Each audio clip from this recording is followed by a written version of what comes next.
Ya, ini lagi. Assalamualaikum semuanya. Selamat berlibur. Bab 4-6. Terjerat Om Sang Cheo. Kimi masuk ke lift yang masih kosong, tubuhnya memberosot ke lantai, tangannya memegang lututnya, kepalanya tertelungkup. Dia mulai menangis. Kakak yang sangat dihormati dan dicintainya tega merebut tunangannya. Kevin juga, dia malah selingkuh dengan kakak kandungnya. Hiks, tak lama kemudian pintu lift terbuka, muncul dua orang pemuda, yang tak lain Zain dan Alec yang baru mengadakan meeting di lantai 7. Mereka heran melihat ada seorang gadis menangis sendirian di dalam lift. "Nona, apa yang terjadi?" tanya Ax. Kimi mendongak melihat dua pemuda gagah rupawan itu. Dia bangun dari tempatnya, malah memeluk Zain yang berdiri cuek di sampingnya, mengusap air matanya pada jas mahal Zain, bahkan ingusnya ikut nempel di sana. Hik. Zain kaget dengan tindakan Kimi, bahkan merasa jijik dengan tindakan konyol gadis itu. "Hei Nona, jorok sekali, lihat jasku kotor oleh ingus kamu." Zain menepis tebuh Kimi, menjauhkan dari tebuhnya. Lah si asisten malah menertawakan bosnya yang terkena sial hari ini. Tadi di ruang meeting dia sudah ilfil di G0 da habis-habisan oleh wanita genit. Di sini ketemu gadis aneh. "Haha bos," Alex tertawa keras. Sudah tidak bisa ditahan lagi. Ini lagi malah tertawa. Kesal Zain. Sementara Kimi masih menangis, dia malah makin keras nangisnya. "Hei Nona diem, iya ini malah nangis histeris, nanti dikira kami yang menyakiti Anda." Marah Zain, dia melepas jasnya dan melempar ke muka Kimi. "Om gimana sih, bukannya menghibur malah muka Kimi dilempar jas." Cemberut Kimi. "Om lagi, saya bukan om kamu, dan diem, cengeng." Ketus Zain. "Kimi lagi sedih om, tunangan Kimi diambil orang, malah dibentak-bentak lagi di sini, hua. Haha bocil seperti ini punya tunangan." Ejek Zain. "Jangan mengejek, bocil begini cantik dan mempesona, wajar dong kalau sudah punya tunangan." Kimi tidak terima. "Narsis lagi, Lex, mimpi apa gue semalam bertemu cewek modelan begini." Alex cuma menggaruk L3 hairnya yang tidak gatal, dia malah merasa terhibur dengan tingkah konyol mereka, dan baru kali itu juga si bos dingin itu tertawa lebar.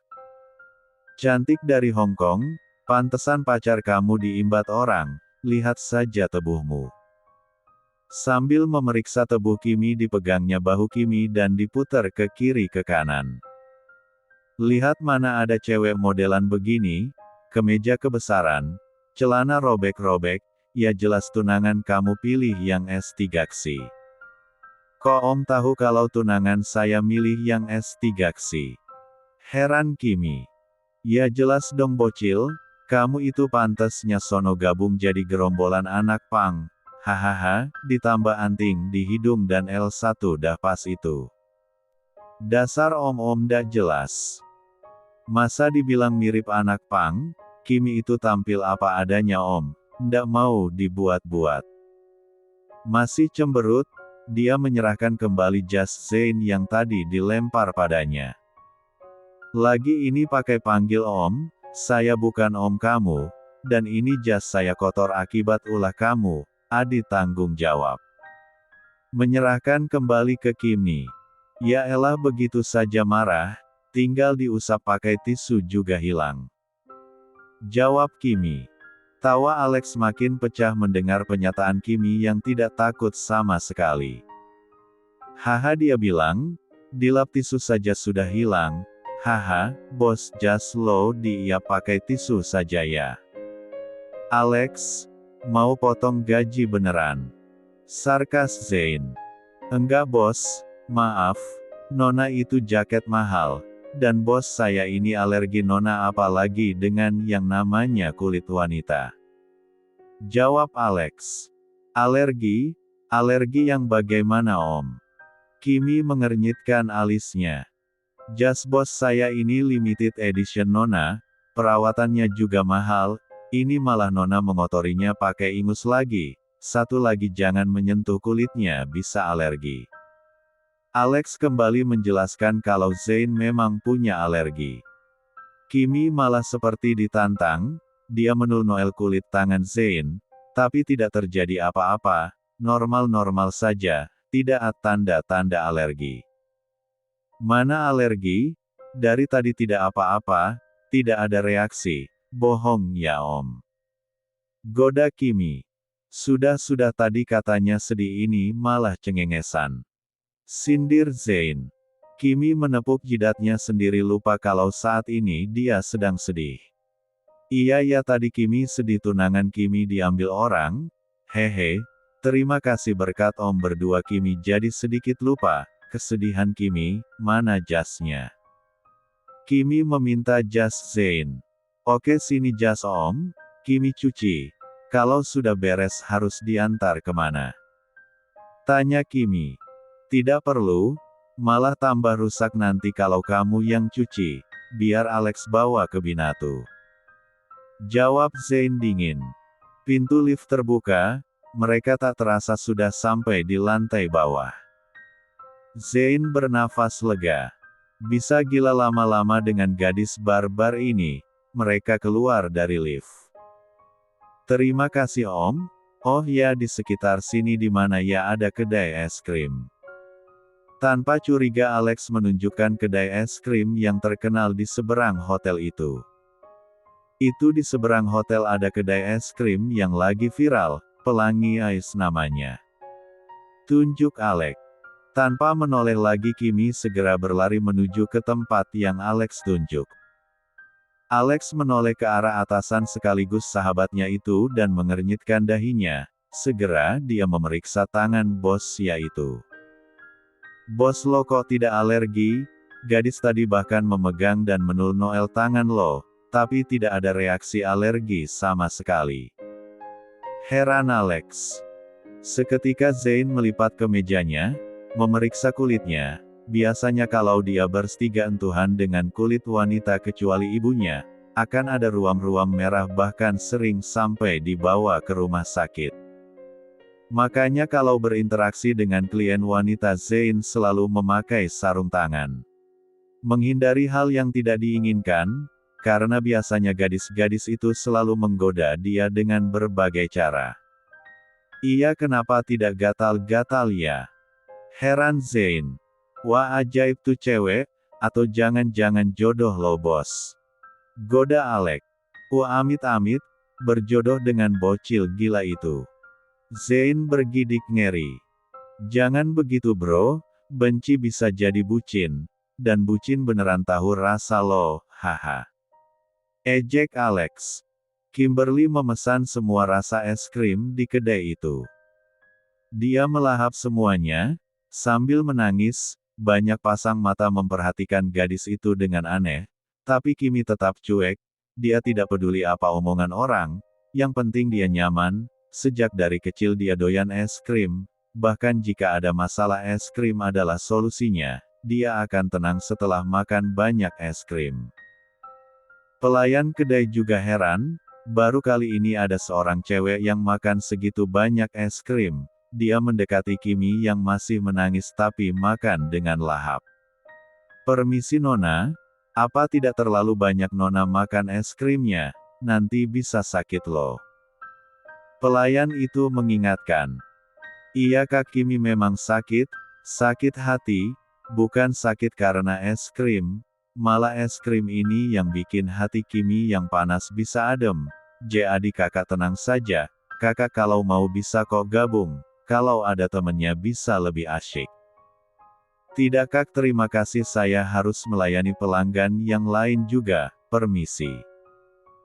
Pelayan itu geleng-geleng kepala, heran kok ada orang sakit hati pelariannya ke es krim, biasanya ke tempat-tempat sepi atau malah banyak cowok yang ke bar, minum, ini malah memborong es krim.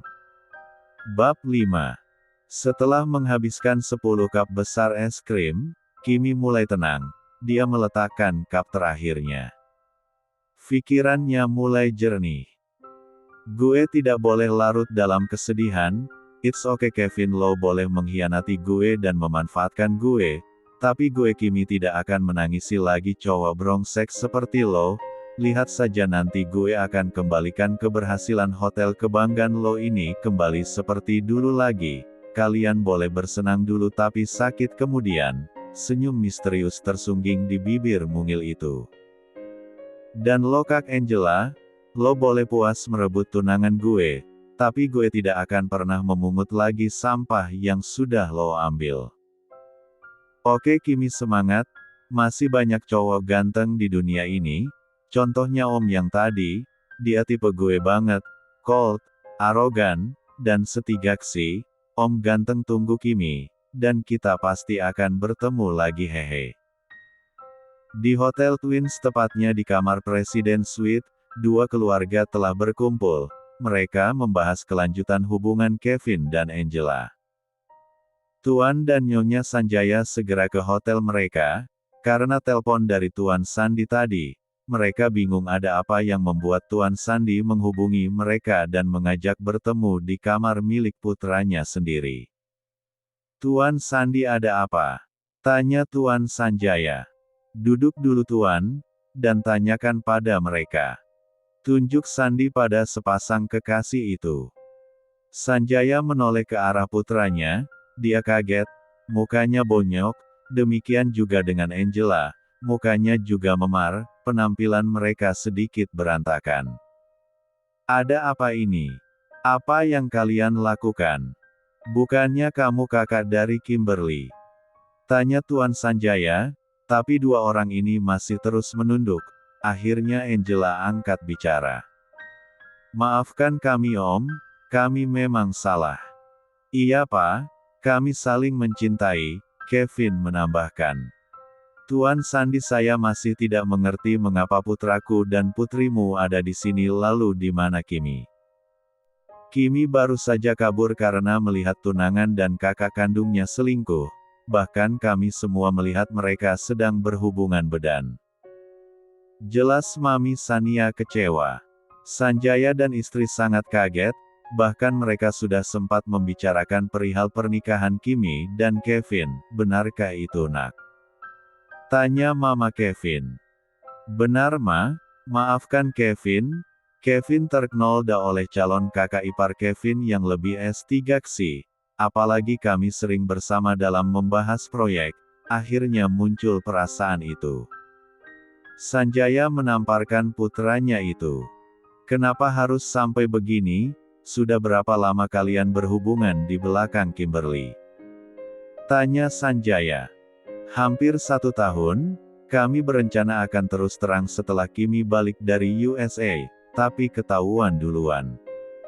Tuan Sanjaya mendesi berat. Bagaimana ini Tuan Sandi? Mana mungkin Kimi mau memaafkan putra kami? Kita harus menikahkan mereka, karena itu jalan satu-satunya. Saya takut, nanti kalau Angela H4 mil, jawab Sandi. Tuan Sandi benar, Kimi masih muda, semoga dia bisa menemukan pria yang lebih baik dari Kevin. Jawab Sanjaya setuju. Sementara Nyonya Sandi melirik Angela, dia tidak begitu suka, dia lebih suka Kimberly yang cerdas dan ceria, selalu bisa menghidupkan suasana kalau sedang bersamanya. Ya padahal Mama sudah membayangkan Kimi jadi menantu Mami, pasti rumah kita akan ramai dengan kehebohan dia. Mama jadi kangen gadis itu. Cemberut nih Sanjaya. Angel bisa kok Ma, menjadi menantu impian Mama, iya kan sayang? Ucap Kevin meyakinkan mamanya. Iya, saya akan berusaha. Jawab Angela. Dua keluarga sepakat akan menikahkan Kevin dengan Angela. Kita masih akan tetap berbesan Tuan Sandi. Semoga hubungan ini akan terus berjalan mulus. Ucap Sanjaya. Iya Tuan Sanjaya, terima kasih. Ucap Sandi. Mereka berjabat tangan dan saling berpelukan. Pak bagaimana Kimi? Tanya Mama Sania yang sedari tadi khawatir pada Kimi. Putrinya pergi membawa luka serta belum ada kabar. Iya, kita cari dia kedai es krim dekat sini Ma, pasti ada di sana. Mami tahu sendiri kan, kebiasaan Kimi, dia akan makan banyak es krim kalau sedang galau. Jawab Sandi. Iya Pak, ayo kita cari dia. Mama khawatir, bagaimana kalau anak itu menghabiskan seluruh es krim di toko, bisa sakit dia. Mami Sania segera mengajak suaminya pergi mencari Kimi. Sania sangat cemas dengan keadaan Kimi. Mereka berpamitan dengan keluarga Sanjaya dan pergi. Tuan Sanjaya juga segera pergi dari sana. Sebenarnya beliau sependapat dengan sang istri, lebih menyukai Kimi, bukan karena kekonyolannya tapi karena otak encernya. Tak jarang Tuan Sanjaya menghubungi gadis itu guna meminta pendapat. Papi Sandi melihat putri bungsu mereka keluar dari kedai es krim yang lagi viral itu, dengan langkah gontai. Mi, itu Kimi, ayo kita ke sana, sepertinya sudah mabuk es krim. Tunjuk Papi Sandi. Mereka segera menghampirinya. Aduh sayang, kamu tidak apa-apa nak? Tanya Mami Sania khawatir. Mereka memapa Kimi ke dalam mobil. Mami Sania duduk di kursi belakang bersamanya. Di P3 looknya gadis itu erat, dihapusnya air mata yang kembali tumpah itu. Mi, kenapa mereka tega? Kenapa harus Kak Angela? Mi, kakak kandung Kimi sendiri. Kimi tidak akan sekecewa ini kalau Kevin selingkuh dengan wanita lain. Hik-hik, tangis Kimi. Mami Sania membelai rambut putrinya yang lurus itu, menenangkannya. Lupakan pria brengsek itu nak. Mami yakin putri Mami yang paling cantik ini akan mendapatkan jodoh yang lebih baik dari Kevin. Anggap saja dia sampah yang harus dibuang, dan biarkan saja si Angel yang tidak tahu malu itu memungut sampah itu, yang lama-lama akan membusuk. Kesal Sania. Hik-hik Mi. Tangis Kimi. Sayang, kamu harus sabar ya. Kevin akan menikahi Angela. Papi takut kalau nantinya Angel hamil. Papa tidak punya pilihan lain, harus mengorbankan salah satu putri papi untuk kebahagiaan putri papa yang lain, kata Sandi. Hik-hik, apa memang Kimi tidak pantas dicintai Pimi? Tanya Kimi. Dia mendongak ke arah kedua orang tuanya. Siapa bilang? Putri Mami cantik, hebat, pasti banyak cowok yang ngantri, jadi jangan khawatir.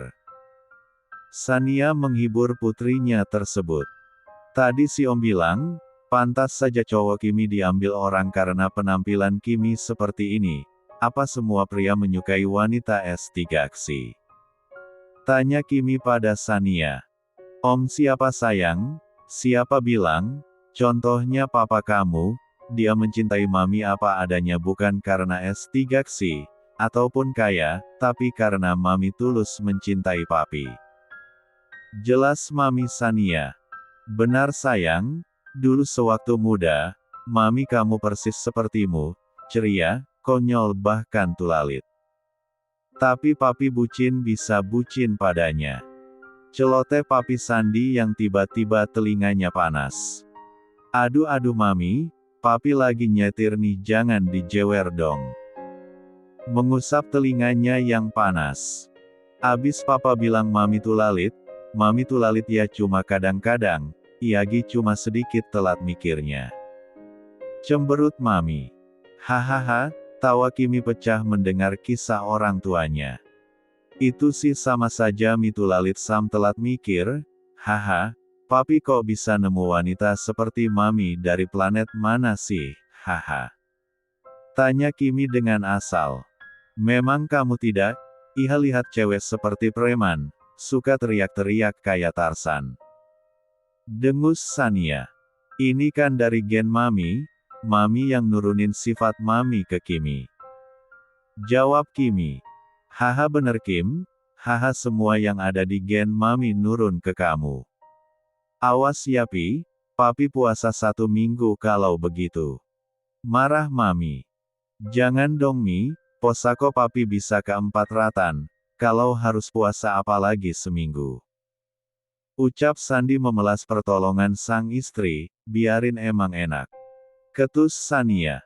Haha dasar tua bangka M3 Sum. Bab 6.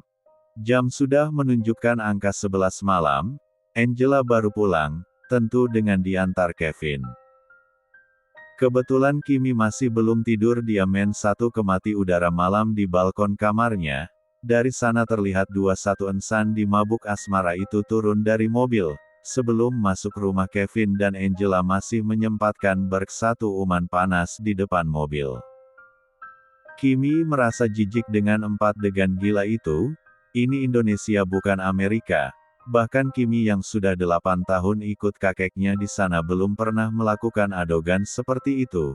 Dia menjaga dirinya dengan baik, apalagi kakeknya yang posesif itu. Mungkin itu juga penyebab Kevin berpaling darinya. Setiap diajak melakukan hubungan yang lebih satu intim, Kimi dengan tegas menolaknya. Angela memasuki rumah, dengan senyum mengembang. Sudah puas rasanya bisa mengalahkan bocah itu. Pelet apa sebenarnya yang digunakan bocil itu sehingga bisa bertunangan dengan lelaki sesempurna Kevin? Gumam Angela, dia menuju kamarnya yang berhadapan dengan Kimi. Mulai besok gue akan tunjukkan sebesar apa cinta Kevin ke gue, Kim. Lihat penampilan lo, mana ada pemuda yang mau dengan gadis aneh dan tak berbodi seperti lo. Sekarang pacar sudah gue rebut, sekarang posisi IO di kantor, gue tidak akan membiarkan lo bisa masuk ke perusahaan papa. Bisa-bisa dia merebut posisi gue. Desis Angela di kamarnya. Dia bahkan merencanakan supaya Kimi tidak lagi tinggal di rumah ini. Angel merasa posisinya akan terancam oleh kehadiran adiknya itu. Sungguh serakah hati Angela itu. Pagi itu seperti tidak terjadi apa-apa. Angela turun dari kamarnya menuju ruang makan. Di sana papi, mami dan Kimi sudah menunggu dirinya sarapan. Pagi semuanya, sorry telat, tadi malam kemalaman pulangnya. Dan kamu Kimi abis sarapan, kakak mau bicara empat mata dengan kamu. Jawab Kimi singkat. Tidak sopan banget sih, diajak bicara cuma doang. Sinis Angela. Iya, kakak. Jawab Kimi males. Sudah ayo sarapan, papa sudah mau terlambat nih, ada meeting pagi. Menengahi suasana yang mulai panas. Mereka menuruti perintah Papi Sandi dan makan dengan hikmat, baru Papi Sandi berangkat ke kantor duluan. Pak, Angela berangkat agak siang, masih ada perlu dengan Kimi. Pamit Angela. Iya, baik-baik bicara dengan adikmu, di sini kamu yang salah. Sandi memperingati Angela. Iya Pak. Sementara Kimi masih asyik main satu kemati sarapannya. Kimi, kakak tunggu di Star Cafe. Iyo pakai mobil sendiri saja karena abis itu, gue langsung ke kantor. Kenapa tidak di sini saja bicaranya? Tidak bisa, pokoknya gue tunggu di sana, awas tidak datang. Jawab Kimi malas. Angela sudah berangkat dengan mengendarai mobil kesukaannya, sementara Kimi masih ogah-ogahan meninggalkan meja makan. Sayang, kamu tidak apa-apa kan? Entahlah Mi, tapi perasaan Kimi tidak enak. Kimi sabar ya, ingat kata-kata Mami kemarin, dan carilah cinta sejatimu, jadilah diri sendiri, tidak perlu jadi orang lain kalau hanya untuk cinta, karena cinta yang tulus tidak akan memandang dari penampilan, tapi dari sini nak. Menunjuk dada Kimi. Tang Mam, Kimi berangkat dulu ya. Pinjem mobil Mami, nanti abis dari kafe Kimi akan beli mobil sendiri. Mami Sania memberikan kunci mobilnya pada Kimi, dan memberi semangat, biar bagaimanapun juga dia harus berada di tengah-tengah, semua anak-anaknya, dan ingin yang terbaik untuk mereka. Jika ini merupakan kebahagiaan Angel, maka Mami Sania juga harus menghibur putrinya yang lain dan memberi semangat untuk melangkah ke depan. Kimi melangkah gontai memasuki Star Cafe. gadis cantik ini celingukan mencari kakaknya. Ya elah, ngajak ketemuan di sini ternyata cuma mau pamer kemesraan, ketus Kimi pada dua insan itu. Kevin menyudahi acara suap-suapannya dengan Angela.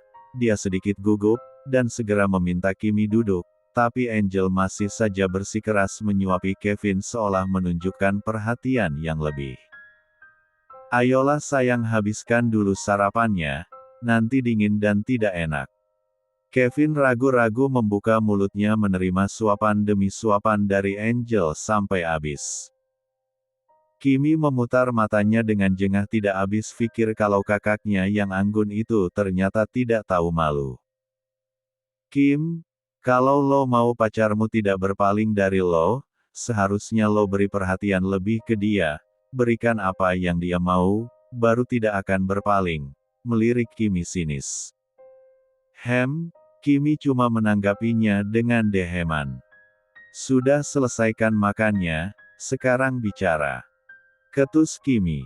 Kim, aku minta maaf. Ini semua mengalir begitu saja. Kevin meraih tangan Kimi untuk minta maaf tapi segera ditepis oleh Angel. Sayang. Cegah Angel. Oh ya Kim, kakak cuma mau bilang kalau hari Minggu besok kami akan menikah. Jadi jangan buat ulah di hari pernikahan kakak. Menikah ya menikah saja, siapa juga yang mau buat onar. Ketus Kimi. Kevin, ini gue balikin cincin tunangan lo, selamat, semoga kalian bahagia. Tenang saja kak, ibarat sampah yang sudah dibuang gue pantang memungutnya, jadi tenang saja, gue tidak akan memungutnya lagi. Ketus Kimi melepas sebuah cincin berlian di jari manisnya, menyerahkan pada Kevin.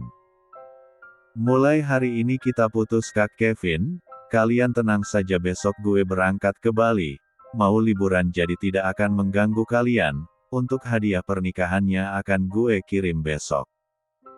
Baguslah kalau begitu, semoga lo segera dapat gantinya, dan adikku sayang kalau lo pengen dapat pacar lagi rubah penampilan lo. Jangan seperti ini terus, maka lo bisa jomblo selamanya, hahaha. Sindir Angela. Tidak perlu kak, takutnya calon suami lo akan berpaling ke gue, jadi begini saja, sudah oke, dan gue lebih suka jadi diri gue sendiri tanpa merubah apapun, jomblo it's fun, don't worry. Kimi berdiri dari tempatnya, meninggalkan kafe tersebut tanpa memesan sesuatu apapun, dia sudah cukup muak dengan kakaknya. Sayang, lihatlah Kimi marah pada kita, seharusnya kamu bersikap normal saja, aku tidak enak padanya. Tidak apa-apa sayang, aku tahu sifat adikku, kalau kita tidak menunjukkan kemesraan kita padanya, maka dia akan terus mengejarmu, aku tidak mau itu. Ya sudah, ayo kita berangkat kerja, aku jam 8 ada meeting. Oke, selamat kerja sayang, kumpulkan banyak uang untuk keluarga kecil kita nanti.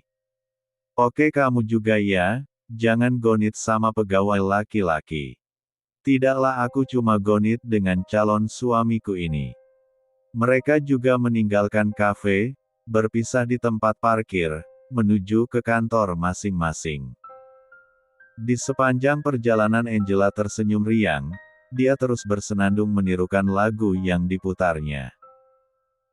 Akhirnya gue yang akan menjadi Nyonya Sanjaya, Kevin Sanjaya, pemuda tampan, kaya, anak kedua dari seorang konglomerat Sony Sanjaya, selangkah lagi jadi milikku. Sorry adikku jika jalan yang kakak tempuh ini salah, tapi apa boleh buat untuk meluruskan rencanaku, ini jalan satu-satunya yang harus kakak tempuh. Semoga kamu tidak terlalu terpuruk karena patah hati, Bei Kimi. Gumam Angela sambil menyeringai.